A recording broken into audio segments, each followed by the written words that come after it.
vacation to Sri Lanka starts from rupees 24,999 only with GT Holidays, South India's #1 travel brand. MP Developer launching Villa Vaibhavan October 4, 5 and 6 now at Sirseri and Kunratur. For booking call 7825806806. ஒரு இயக்கம் தொண்டர்களை எப்படி கொண்டாடுகின்றது என்று சொன்னால் ஒட்டுமொத்த உலகத்திலே அது திராவிட முன்னேற்ற கழகம்தான் என்கின்ற ஒரு அழுத்தம் திருத்தம். இதை நான் எண்ணி பார்க்கின்றேன். ஒரு 2 நாட்களுக்கு முன்பு கும்பகோணத்துக்கு வந்த நம்முடைய மாண்புமிகு விளையாட்டுத்துறை அமைச்சர் அங்கே முத்தமிழர் கலைஞருடைய கோட்டத்தை திறந்து வைப்பதற்கு முன்பாக ரத்தினம் என்கின்ற இயக்கத்தினுடைய தோழர் முதலாக கிளைக்கழகத்தை ஆரம்பித்த அந்த தோழருடைய சிலையை திறந்து வைத்து விட்டு தான் முத்தமிழர் கலைஞருடைய கோட்டத்தை அவர் திறந்து வைத்தார் என்று சொல்லும் பொழுது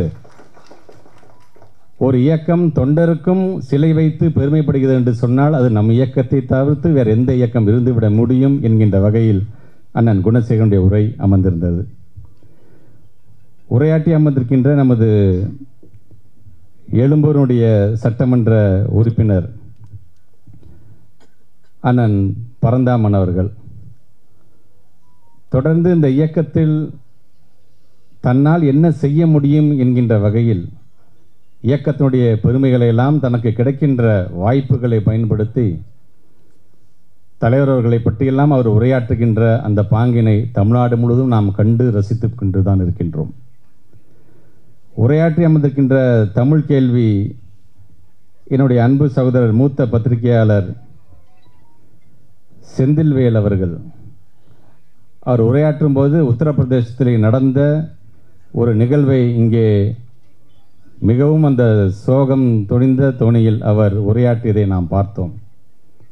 அங்கே கொடுக்கப்பட்ட நரபலி திராவிட முன்னேற்ற கழகம் என்கின்ற இந்த 75 ஆண்டு கால இயக்கம் ஏன் இன்னும் தேவை, தந்தை பெரியாருடைய கொள்கையை கையில் ஏந்திருக்கின்ற இந்த இயக்கம் ஏன் தேவை என்று சொல்லும் பொழுது அவர் உரையாற்றிய அந்த தோணியில் கட்டை விரலை கேட்ட அந்த கூட்டம் இப்பொழுது கழுத்து வரைக்கும் வந்திருக்கின்றது என்றுதான் எண்ண தோன்றுகின்றது.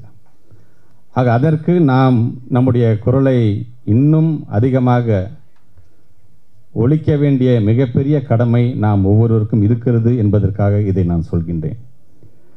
திராவிட இயக்கத்தினுடைய ஆய்வாளர் தோழர் சூர்யா கிருஷ்ணமூர்த்தி அவர் பேசும்பொழுது நாமளே பல நேரத்தில் பார்க்குறோம், டிபேட்லலாம் சளைக்காமல் அடிப்பார் மனுஷன். அவங்க என்ன சொன்னாலும் சரி தன்னோட கருத்தை பதிய வச்சுக்கிட்டே இருப்பார் அவர். ஆக அப்படி இன்றைக்கு அந்த சகோதரர் மிக அழகாக மிக தெளிவாக முத்தமிழர் கலைஞர்களுடைய புகழை பேரறிஞர் அண்ணாவுடைய புகழையெல்லாம் இங்கே அவர் எடுத்துரைத்திருக்கின்ற அந்த பாங்கினை பார்க்கும் பொழுது உள்ளபடியே பல பீரங்கிகள் தயாராகியிருக்கின்றது. அந்த பீரங்கியில் முதல் பீரங்கியாக சூர்யா கிருஷ்ணமூர்த்தி விளங்குகிறார் என்கின்ற ஒரு நம்பிக்கை. நன்றியுரை ஆற்றிருக்கின்ற கௌரா ராஜசேகரன் என்று அழைப்பதா அல்லது திராவிட சேகரன் என்று அழைப்பதா என்று தெரியவில்லை. அப்படி தொடர்ந்து நம்முடைய இயக்கத்தினுடைய கொள்கைகள்லாம் பறைசாற்றுகின்ற அளவிற்கு இன்றைக்கு அதை கொண்டு செல்கின்ற பணியில் தன்னை முழுமையாக ஈடுபடுத்தி கொண்டிருக்கின்றார். அவருக்கும் அவருடைய பதிப்பகத்தை சார்ந்திருக்கின்ற அனைத்து நல்ல உள்ளங்களுக்கும் முதலில் என்னுடைய நன்றிகளை நான் தெரிவித்துக் கொள்கின்றேன். குறிப்பாக இன்றைக்கு இந்த அன்பகம் முழுவதையும் ஆக்கிரமித்திருக்கிறது எதுவென்று சொன்னால் 1000 விளக்கு தான். 1000 விளக்கு இந்த அன்பகத்தை ஆக்கிரமிப்பதிலே ஒன்றும் ஆச்சரியமில்லை. ஏனென்றால் பழைய 1000 விளக்கு தான் இன்றைக்கு ஒட்டுமொத்த தமிழகத்தையும் ஆக்கிரமித்துக் கொண்டிருக்கின்றது. மாண்புமிகு தமிழ்நாட்டு முதலமைச்சர்களையும் எங்களுடைய இளைஞரணி செயலாளர்களையும் வணங்குகின்றேன். இங்கே 3 தொகுதிகளாக முத்தமிழர் கலைஞர்களுடைய கவிதைமலை புத்தகத்தை 3 தொகுதிக்கு மாவட்ட கழக செயலாளர் இருக்கின்ற இந்த அன்பில் மகேஷ் பொய்யாமலையை வைத்து நீங்கள் வெளியீடு செய்திருக்கின்றீர்கள். 234 தொகுதியும் ஆண்டவர் நமது கோபாலபுரத்து ஆண்டவர்.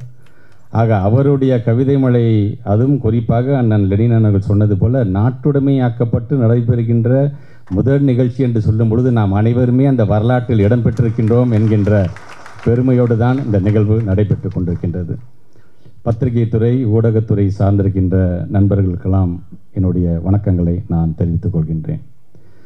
குறிப்பாக இது போன்ற ஒரு நிகழ்வு நடைபெறுகிறது என்று சொன்னால் இது ஒரு மாதத்துக்கு முன்னாடி புத்தகத்தை கொடுத்துருவாங்க, இதை படிங்கன்னு சொல்லுவாங்க. இவர் கொடுத்ததே பார்த்திங்கன்னா ஒரு 3 நாளைக்கு முன்னாடி தான். ஆனால் அந்த புத்தகத்தை வாங்கும் பொழுது ஒரு அடைமழை பொழியும்போது இருக்கின்ற ஒரு மகிழ்ச்சி எங்களை அறியாமல் எங்களை தொத்தி கொண்டது என்று தான் நான் சொல்வேன். அப்படி அதை தொகுத்து வழங்குகின்ற முயற்சியில் தன்னை முழுமையாக ஈடுபடுத்தி கொண்டிருக்கின்ற கௌரவ ராஜசேகரன் அவர்களுக்கு முதலில் ஒரு அமைச்சராக மட்டுமல்ல, இயக்கத்தினுடைய தொண்டன் என்கிற முறையிலே என்னுடைய நன்றிகளை நான் தெரிவிக்க கடமைப்பட்டிருக்கின்றேன்.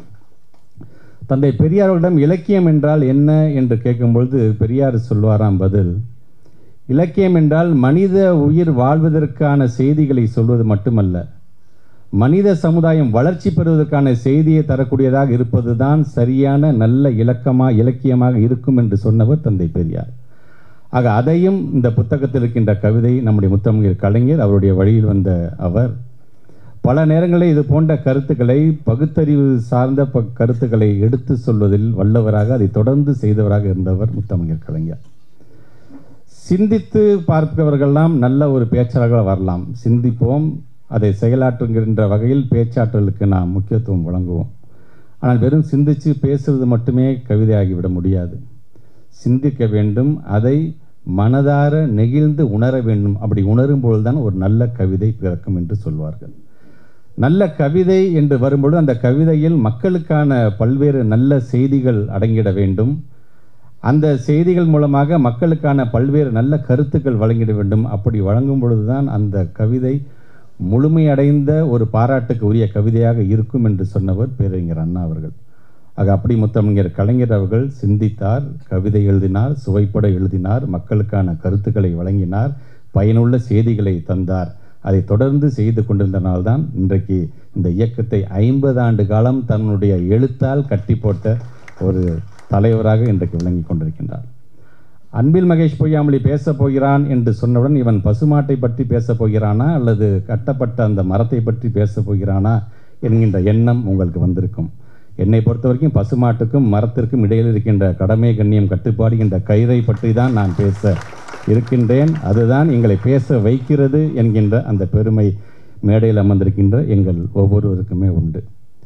இங்கே உரையாற்றி இருக்கின்றவர்களெல்லாம் சொல்லும்பொழுது, குறிப்பாக நம்முடைய அன்பு செந்தில்வேல் அவர்கள் சொல்லும் பொழுது இனமான பேராசிரியர்களை பற்றி சொன்னார். இனமான பேராசிரியர்களும் கலைஞரும் கவிதையும் என்கின்ற முத்தமிழர் கலைஞர் அவர்களுடைய அந்த திறனாய்வு செய்து அதை எழுதும்பொழுது அவர் சொல்கிறார், ஒரு கவிஞன் எப்பொழுது பிறக்கிறான் என்று சொன்னால் தன்னுடைய இலக்குகளையும் தன்னுடைய இலக்கிய நயங்களையும் தன்னுடைய லட்சியங்களையும் எப்பொழுது அவன் உள்வாங்குகிறானோ அப்பொழுதே அவன் ஒரு நல்ல கவிஞனாக பிறக்கிறான் என்று சொல்லிவிட்டு அவர் சொல்கின்றார்.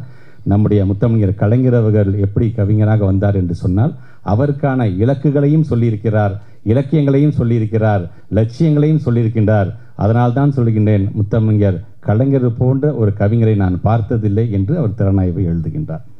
இப்படி இன்றைக்கி இருக்கின்ற ட்ரெண்டுக்கு இன்றைக்கி நம்முடைய சூர்யா கிருஷ்ணமூர்த்தி போன்ற இளைஞர் சமுதாயம்லாம் வந்ததுக்கு பிறகு இந்த ஓல்டு ட்ரெடிஷ்னல் ரிதம் என்று சொல்வார்கள், அதே போன்று மாடர்ன் ஆஃப் நியூ ட்ரெடிஷன் என்று சொல்வார்கள். அது பழங்காலத்தில் இருக்கின்ற மரபு வருகின்ற ஒத்திசைவு போன்றிருக்கின்ற கவிதைகளாக இருந்தாலும் சரி, நவீன காலத்தில் வருகின்ற ஒத்திசைவு கொண்டிருக்கின்ற அந்த கவிதைகளாக இருந்தாலும், இதில் அனைத்திலுமே தேர்ச்சி பெற்றவராக இருந்தவர் யார் என்று சொன்னால் முத்தமிழர் கலைஞர் என்று பல்வேறு அறிஞர்கள் எடுத்து சொல்கிறார்கள். உண்மைதான், தன்னுடைய கொள்கை பிடிப்பால் இன்றைக்கும் அதை நவீன கவிதைகளாக இருந்தாலும் சரி அல்லது பழங்காலம் இலக்கியங்கள் சார்ந்திருப்பதாக இருந்தாலும் சரி, அதை இரண்டையும் நன்றாக கையாண்டவர் யார் என்று சொன்னால் முத்தமிழர் கலைஞர் என்கின்ற பெருமை பெற்றிருக்கின்றோம் நாம் ஒவ்வொருவருமே. குறிப்பாக கவியரங்கம் என்று வரும்பொழுது அவர் பல கவிதைகள் எழுதியிருக்கின்றார், பல பத்திரிகைகளுக்கு தன்னுடைய கவிதையை அவர் பிரசுரம் செய்திருக்கின்றார், பல பத்திரிகைகள் அவர் அனுப்பி வைத்திருக்கார் என்று சொன்னாலும் முதலாக ஒரு கவியரங்கத்தை அவர் தலைமையேற்று நடத்தியது எதுவென்று சொன்னால் எங்களுடைய திருச்சி மாவட்டத்தில் இருக்கின்ற அந்த திருச்சி வானொலி நடத்திய அந்த கவியரங்கத்தில் தான். அதனால தான் கலைஞர்கள் எப்பொழுதுமே முதலாக ஒரு கவியரங்கத்தை தலைமையேற்று நடத்தக்கூடிய அந்த ஆக்கத்தையும் ஊக்கத்தையும் எனக்கு வழங்கியது எதுவென்று சொன்னால் திருச்சியை சார்ந்திருக்கின்ற இந்த வானொலி என்கின்ற அந்த பெருமை எங்களுடைய திருச்சி மாவட்டத்திற்கு என்றைக்குமே உண்டு. ஆக அப்படி முத்தமிழர் கலைஞர் அவர்களுடைய இந்த கவிதை மலையை பற்றி ஒவ்வொருவரும் அதில் புத்தகத்தில் இருக்கின்ற கவிதைகளை பற்றியெல்லாம் இங்கே எடுத்து சொன்னார்கள். நானும் நேரம் கடந்து கொண்டிருக்கின்றது, அதை நானும் புதிதாக சொல்ல வேண்டிய அவசியம் இல்லை என்று சொன்னாலும் இங்கே வருகை தந்திருக்கிற நீங்கள் தவறாமல் அந்த புத்தகத்தை வாங்குங்கள். ஒவ்வொரு முறையும் முத்தமிழர் கலைஞர் அவர் எந்த மாதிரியான சூழ்நிலையில் அந்த கவிதைகள்லாம் எழுதியிருப்பார் என்பதை உற்று நோக்குங்கள்.